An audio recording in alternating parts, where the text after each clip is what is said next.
Vous savez, j'ai fait le choix du cœur, hein. Une fois que j'ai mes activités, maintenant, je pourrais reprendre et puis faire le choix des parents.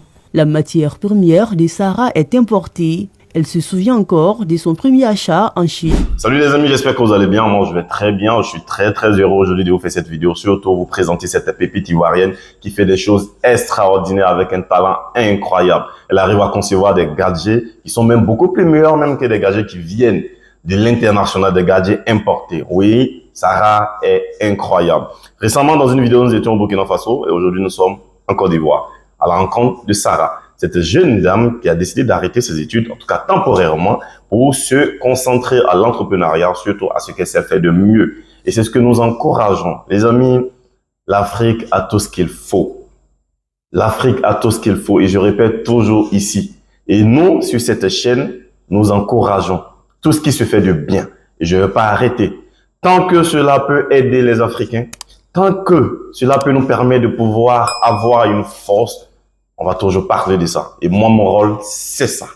Et sur cette chaîne, je vais pas m'arrêter. Je vais parler toujours de ce qui se fait de bien ici, sur notre continent.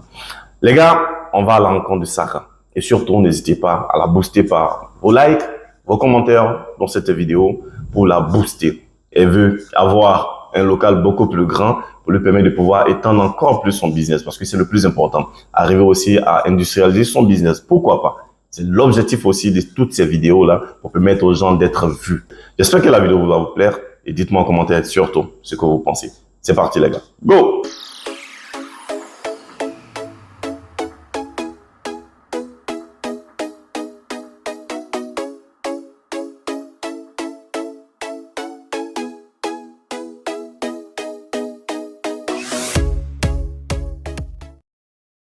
Bembresso, un quartier de la commune de Sangon. C'est à ce domicile que vit Sarah Jasmine, une fille ingénieuse aux doigts de fée. Elle est spécialisée dans la confection des gadgets personnalisés. Son domicile sert également de lieu où elle mène son activité. Alors là, je vais venir et puis je vais passer dessus. Je fais des porte-clés personnalisés. Il y a des coques personnalisées que je fais, des carnets personnalisés, des stylos personnalisés, tout ça à base de résine et même des peignes personnalisés. Je fais également des bijoux. Ces jours, elle doit réaliser 200 porte-clés devant servir d'objet de souvenir du mariage de deux tourtereaux en ce mois d'août. Quand un client vient me voir, souvent c'est pour des mariages, des cérémonies ou juste pour offrir ou bien pour se faire plaisir. Mais dans ce cas-là, par exemple, c'est un mariage. Et donc, je voulais lui offrir le meilleur. C'est en 2020 que Sarah s'est lancée dans cette activité de production de gadgets personnalisés. 3 ans après, elle met fin à ses études en classe de Master 2 pour se consacrer à sa passion. Elle transforme donc sa salle d'études en atelier de production de gadgets. Au début, ça allait puisque j'arrivais très bien à m'en sortir aisément avec les études et l'entrepreneuriat à côté. Au fur et à mesure que ça s'agrandit, les activités ont eu un peu plus d'impact. Et donc là, il a fallu faire un choix. Donc en Master 2, je décide d'arrêter temporairement. Lorsque j'aurai quelqu'un pour m'aider, là, je vais terminer mes études. L'arrêt des études a été un coup dur pour ses parents. Quand j'ai dit à mes parents que je souhaitais stopper temporairement les études pour me concentrer sur mes activités, ils n'ont pas été contents. Franchement, je trouve que c'est vraiment compréhensible hein, parce qu'ils ont vraiment investi des sommes faramineuses dans mes études. Vous savez, j'ai fait le choix du cœur. Hein. Une fois que j'ai mes activités, maintenant, je pourrais reprendre et puis faire le choix des parents. La matière première de Sarah est importée. Elle se souvient encore de son premier achat en Chine. Personnellement, j'adore les paillettes. Et quand une première fois j'ai vu des articles avec des paillettes, je me suis dit mais c'est beau. Par contre, c'est pas disponible en Côte d'Ivoire.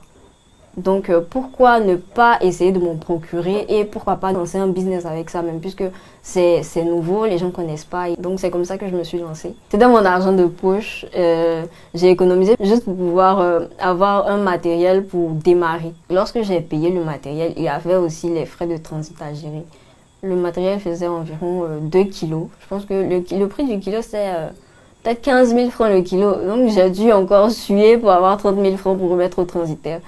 Donc c'est comme ça que je reçois mon premier arrivage. Sarah, aujourd'hui, ne regrette pas son choix. Elle est en train de se faire une place au soleil grâce à son savoir-faire et le pouvoir des réseaux sociaux.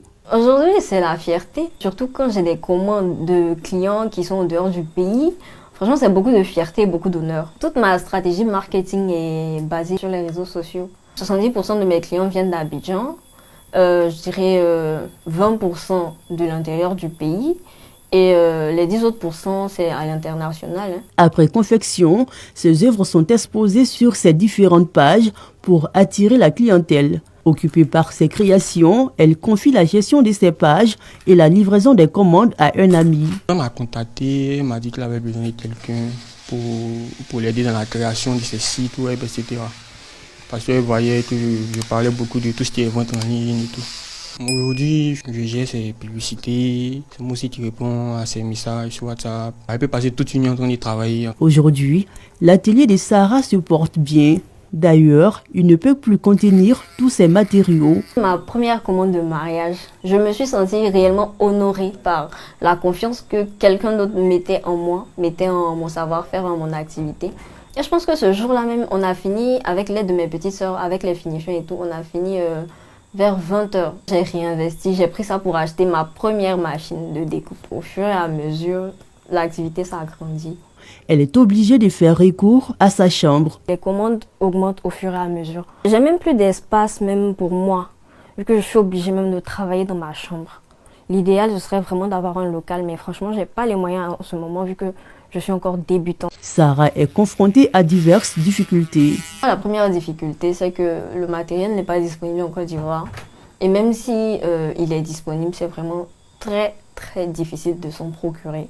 Il y a également des problèmes de confiance. La plupart du temps, quand on demande une avance, les gens ont peur. Ils se disent « Ah, mais peut-être que c'est une arnaque ». Il y en a même, ils payent l'avance et puis ils ne soldent pas le reste. J'avais des problèmes avec les livreurs.